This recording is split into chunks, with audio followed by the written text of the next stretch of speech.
hindi natin gamitin si Amanda para magkapera tayo? Bakit hindi natin siya kidnapin from Gardo at tingnan natin kung ano talaga ang worth niya sa Braganza? Oo naman. Basta kaya ko ibigay. Walang problema.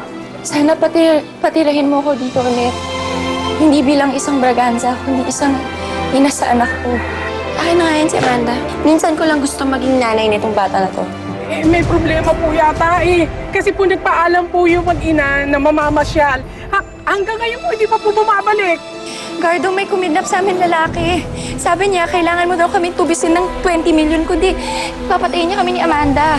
Nasaan na sila, Gardo? Eh, nagpunta na po sila doon sa lumang bodega sa Azucarera. Magkakasama po sila ni Ma'am Myla dahil doon daw po dinala ng mga kidnappers yung mag-ina. Diyos ko. Tulungan mo kami. Tulungan mo magtagumpay ang misyon ni Leona. Sige, Leona! sige! Yung bata masasaktan! Lumapit ka! Lumapit kayo! Lumapit kayo! Lumapit kayo! Sige! Sige! Lumapit! Kuya! Kuya! Kuya, Leona! kami kinitap na ni Gardo sa Manibala! Huliin niyo mga yan! Huliin niyo mga yan! Teka, sandali! Huliin niyo mga may gawin pa sila masama! Huliin niyo mga yan! Walang yaka talaga! Kami pa rin malalabas sa mga kumidang dyan! Kaya mahimik ka na! Ikaw nga ito nag-umpisa! Mahimik ka na! Mahimik ka na! Myla! Leona! Sige! Sige! Myla! Leona, ano ba? Sige! Sasaksakan ko itong babae ko! Sige! Subukan niyo lumaban! Leona, sandali lang, sandali. Kung meron kailangan saktan dito, dapat ako yon. Kung gusto mo makatakas dito, ako na lang isama mo. Huwag mo saktan si Myla. Sige na. Ibaba mo yan. Sige na. Sige na. Sige, Gardo. Sumama ka na sa akin. Kunin mo na si Amanda doon sa kotse. Layo tayo dito. Magsisimula tayo ng panibago tumahimik. Leona, hindi pwede ang iniisip mo. Magkapatid kayo ni Gardo. So what, kuya? Eh, bago pa naman namin nalaman na magkapatid kami. Nagmamahalan na kaming dalawa eh. Gardo, mahal na mahal kita. Alam mo yun. Kasalanan sa Diyos yang iniisip mo. Huwag niyong isasali ang Diyos dito. Dahil ang Diyos ang nagturo sa atin kung paano magmahal. You have no right to tell me who to love. Okay? You have no right. Huwag mo na saktan si Myla. Sige na. Sige na, Gardo. Kunin mo na si Amanda. Oo, sige. Ay! Kuya Theo, tulungan mo! Kuya Theo, tulungan mo ako! Kuya! Kuya, tulungan mo ako, please! Ayoko makaigaglit na ako ulit, kuya! Gardo, mahal na mahal kita! Gardo, mahal na mahal kita! Kuya, tulungan mo ako! Kuya! Kuya, tandaan niyo, kuya! Gardo! Papatayin kita, Myla! Tandaan mo yan, Gardo! Tulungan mo!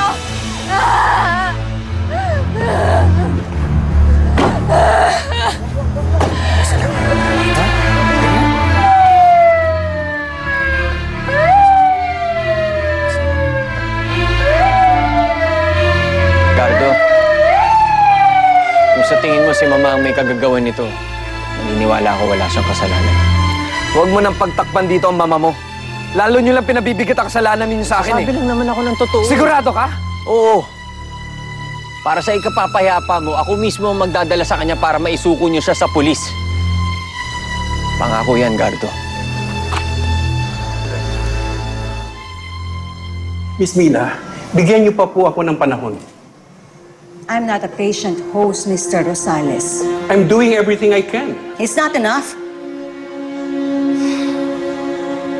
Muntik nang mawala kay Gardo ang batang pinakaingat-ingatan niya. I'm sure he's vulnerable. So strike now. Or else, babawiin ko ang lahat ng tulong ko sa'yo.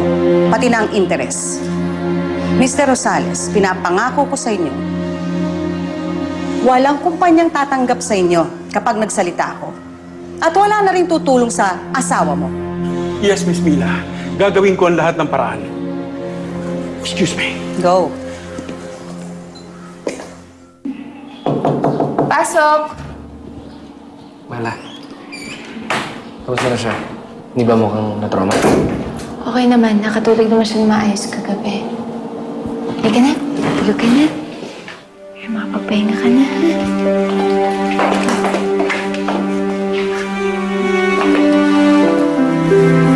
Sige ka na.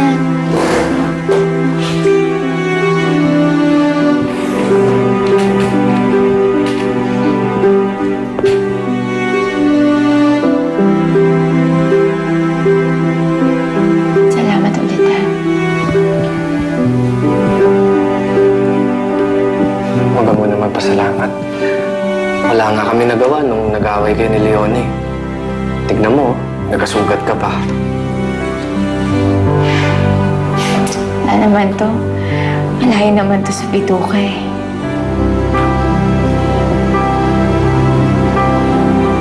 Pero Cardo, ano bang dapat kong gawin para matapos ng lahat ng to? Sabihin mo nga sa akin, ano bang gagawin ko para mapayapa na tayong lahat? Sa totoo lang, hindi ko talaga alam, Myla. Pero isa lang ang sigurado ako. Pagtapos sumupa ng lahat ng mga nangyayari, gusto ko na bumuo ng pamilya. Hindi ko nga lang alam kung ito ba ang tamang panahon para pag-usapan yan. Bakit kasi kinakailangan niyong umihi dyan? Anak na, hindi ka sanay mga hilot, ano? Daig pala kita eh. Ako, yung anak kong kire, kapag nakabuo, isang hugot ko lang ng ganyan sa matris. Tabas agad. Ganon ako kagaling, wala nang problema. Ay, nako. Alam mo, yung anak kong yun, kahit anong sabi ko na wag na magpabuntis, ginagawa pa rin eh. Akala siguro, porque tirador na mayor, kaya siya kayahon sa kahirapan. Pasalamat na lang ako. Mabait si Piping. Napakamasunurin at saka magalak. Mag-iingat ka, Camila. Lumalampas ka na. Wala ka ng konsensya. Hindi na ikaw to.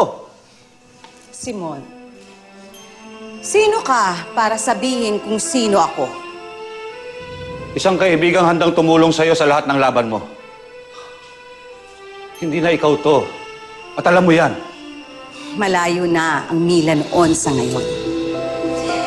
May mga bagay tayong kailangan gawin. Minsan kailangan lumihis tayo ng landas para makuha ang hustisya na hinahanap natin. Kahit na sa pagdurusa ng iba? Nagdusa na ako. Oras na para magdusa sila. Ano na namang masamang balita ang dala mo? Si Leona, hinuli na ng mga polis. Ano? Hindi. Hindi maaari yan. Eh wala naman, nangyari na. At walang pwedeng ibang sisihin kundi ang sarili mo. Kaya kung may natitira ka pa kahit konting konsensya dyan sa katawan mo, ma, gustuhin mo pa sumuko sa mga polis para pagbayaran yung mga kasalanan mo. Camila, mali ang ginagawa mo. Ginagawa ko ang kailangan, Simon. Para sa akin, para sa'yo. Para sa paniniwala natin na wala nang may lakas ng loob na ipaglaban. Alam ko ang gusto ko, Simon. At bilang kaibigan ko, dapat intindihin mo na marami na akong sinakripisyo para tumalikod pa sa mga pakay ko. Ang lakas ng loob mong magsalita sa akin ng ganyan? Nakalimutan mo na ba na ikaw ang may kasalanan kung bakit tayo nandito? Kung inahon mo ang kumpanya, sana wala tayo dito. Sana hindi dumiskarte ang kapatid mo at hindi nahuli. Malaking kalokohan yung ginawa niya, ma. Malaking kalokohan yun. Malaking kalokohan ba yung angkinin mo kung anong iyo? Bakit? Sa mga anak ni Armando, siya lang ang totoong Braganza. Hindi siya peke, hindi siya bastardo, hindi siya ampon. Kung tutuusin, dapat sa kanya lahat ang kayamanan ng papa mo. Hindi sa Gardo na yon. Ano ko bang klaseng ina, mama? Maiahon mo lang yung sarili mo sa hirap. Kahit sino gagamitin mo kahit kaming sa mga sarili mong anak. Kung masama akong ina, sana kinalakal ko na kayo. Ginawa ko sa inyo ang ginagawa sa akin ng nanay ko. Para may pantustos ako sa mga bisyo ko. Sana hindi ko na kayo pinag-aral at nang wala kayong magandang kinabukasan ngayon. Kung masama akong ina, Teo. Kahit paano, kapag nakarating ako sa impyerno, wala naman tatawag sa akin masamang anak. Dahil hindi ako naging masamang anak sa ina ko. Ikaw, kung haharap ka man sa Diyos, masasabi mo ba na naging mabuti kang anak?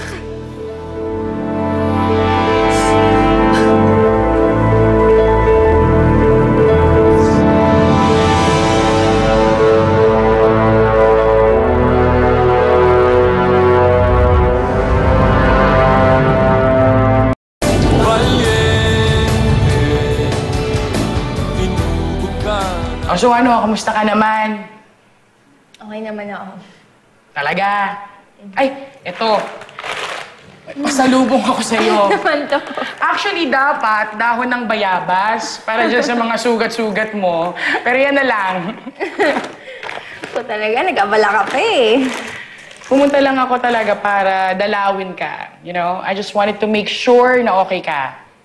Pero mamaya, uuwi rin ako ng Manila, ha? Wala yun. Maraming salamat sa pagbisita. Siguraduhin mo lang, babalik ka, Myla, ha? Kung ano't ano man, bumalik ka. Kasi Hoda, moment of crisis yan, moment of joy. Come back! Oo na, sige na. Ito talaga, ano naman to? Dahon nga ng bayabas! Nakikilala mo ba siya, Ate Martha? Alam mo, nag-iisa na lang sa buhay si Don Luis nung pumasok ko sa serbisyo sa kanya. Pero, meron nga siyang nababanggit noon na kapatid. Pero sa tono ng pananalita niya, parang matagal na itong namatay. Bago pa pumanaw ang mag-iina niya. Hindi mo nakilala si Mika Mila? Ang alam ko lang, tumataliwas siya sa lahat ng utos ng magulang. Nagpakalayo-layo na siya. Hindi na kailanman bumalik. Hinanap siya sa buong Pilipinas, maging sa abroad. May mga kaibigan siya na nagsabi na patay na raw siya. Kaya sa huli, sumuko na rin ang magulang ni Don Luis. Pero alam mo, Gardo, hanggang sa huling hininga ng ama ni Don Luis, ang pangalan tinatawag niya ay Mila. Hindi siya naging malapit kay Don Luis? Yan ang isa sa mga pinagsisihan ni Don Luis. Sa katunayan, may pinupuntahan siyang isang partikular na lugar ng mga regalado. Taon-taon yan, nagtitirik siya ng kandila para kay Mila at humingi siya ng tawad. Plano niya kasing bawiin ang lahat ng ibinigay sa akin ni Don Luis. Pero hindi ko naman siya pipigilan eh. Kung yun talaga yung gusto niya, edi bibigay ko. Yun naman talaga yung nararapat para sa kanya eh. Gardo, hindi ka nakakasiguro kung anong gagawin niya sa lahat ng iniwan ni Don Luis. Diba?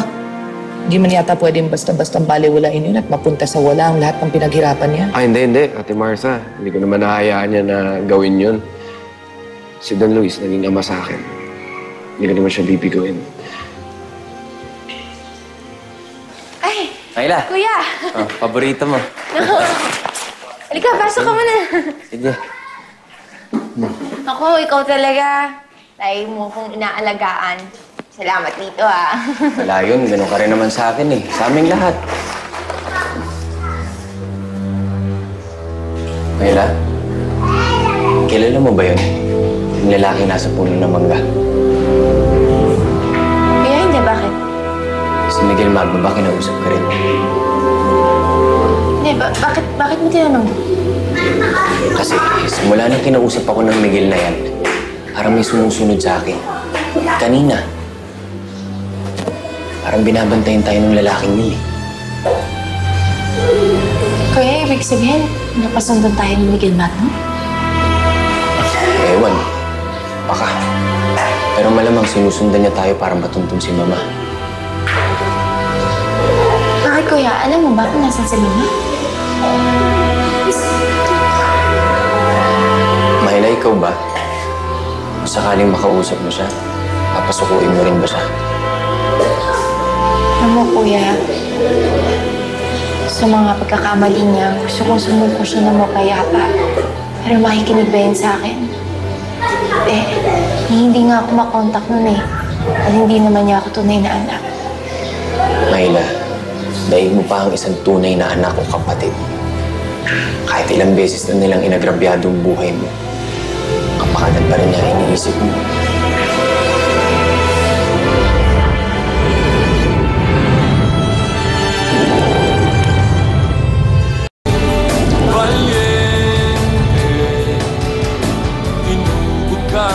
After we expanded to America, our stocks went off the roof, and the rest is history.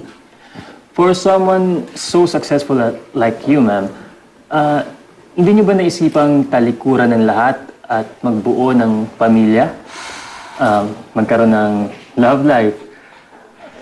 Iwanan ng corporate world? be a housewife and live a simple life.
Sigurado ka ba? Ha? Kaya mong talikuran na lahat? Pamilya mo? Buhay mo? Ikaw na ang buhay ko, Javier.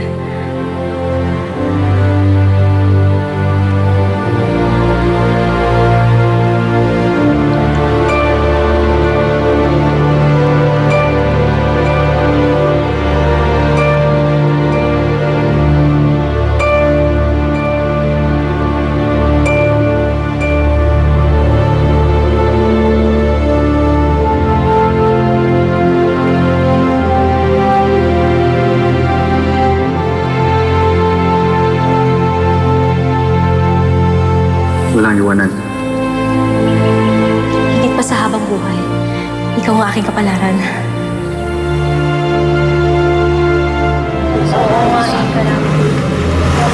Ay, mama at papa ko.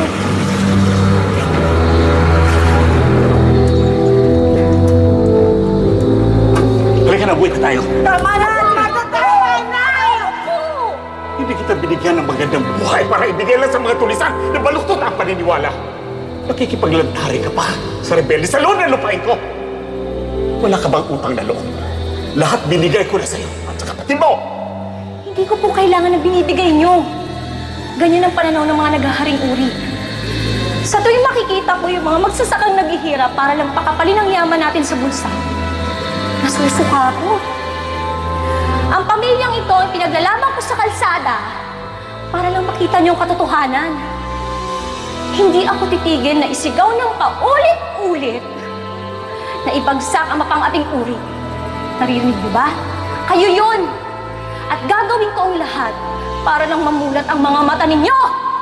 Kung ganon, ay tinalikuran mo na pati pala pamilya mo. Hindi ka na namin kailangan sa pamamahay ko. Sa bayang ito at kung saan pa, wala akong anak na tuso!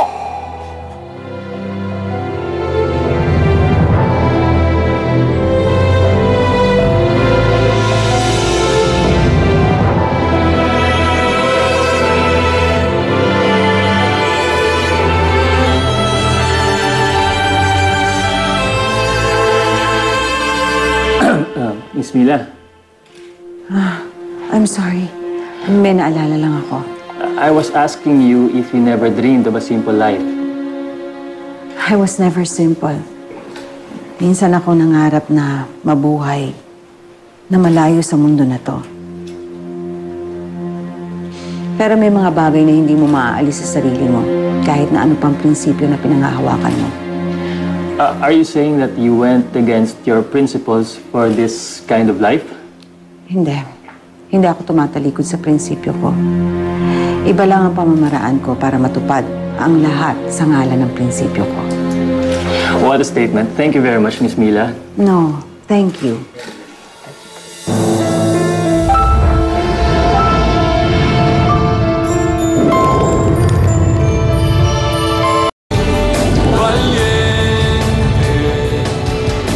Inútil Philippine law favors the last living kin. Nahihirapan tayo sa kasong ito, Mr. Valiente.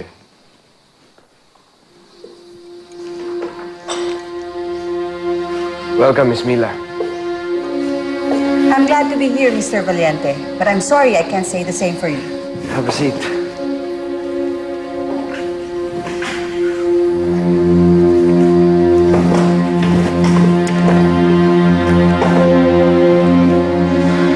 Good day, gentlemen. My client's time is so precious, so I'll get straight to the point. As last living relative of Don Luis Regalado, she is entitled to all the properties of Regalado family. Pero bumalik na biglaan ang kliyente ninyo. Ano naman ang kasiguraduhan namin? Nakapatid nga siya ni Don Luis. This could well be a plot to seize Regalado Holdings Incorporated. Hindi naman ako babalik dito at lalabas sa publiko at sundan ng mga usisero para lang sa isang napakaliit na kumpanya. Maliit kesa sa hawak ko ngayon. I'm here to claim my birthright. Naririto lahat ang mga dokumento na magpapatunay ng katauhan ni Miss Mina Arden.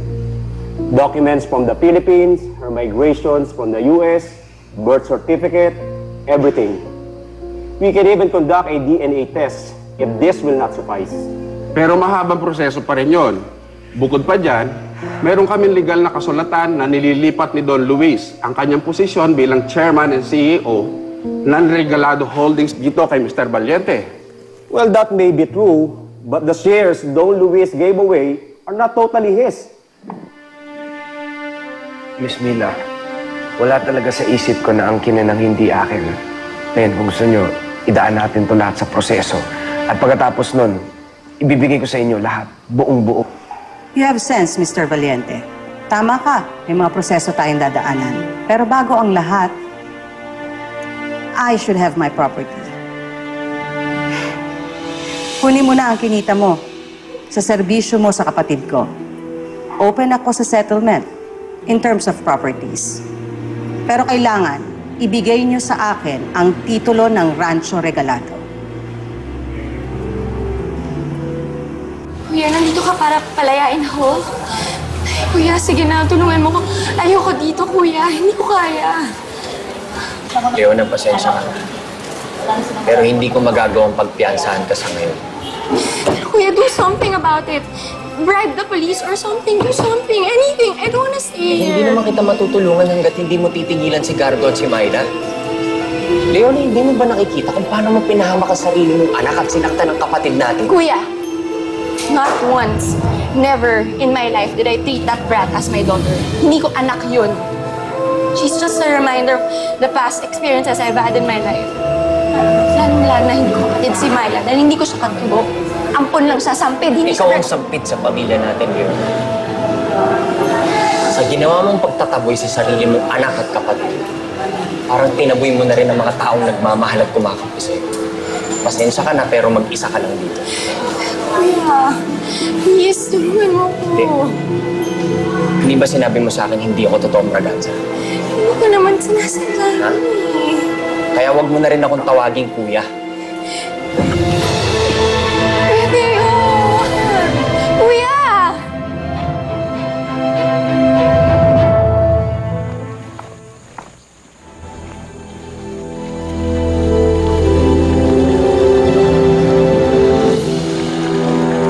Myla! Miss Mila, good afternoon po. Good afternoon.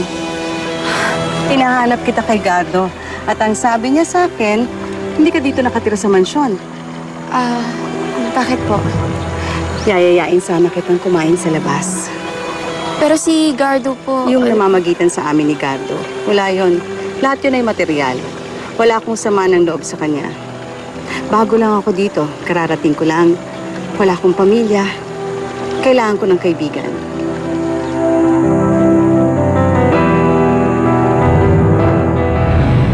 Bilang isang anak, hindi ko kayang ipagkasasa ang nanay ko. Hindi madali ang hinihiling mo, Myla. Wala nang laban si Gardo sa kaso nyo. Unti-unti mo nang mababawi lahat ng ari-arian ng angkan ninyo. Gusto kong makilala ang tunay na Gardo na nagpaikot sa kapatid ko. Nay, ano ba? Nay!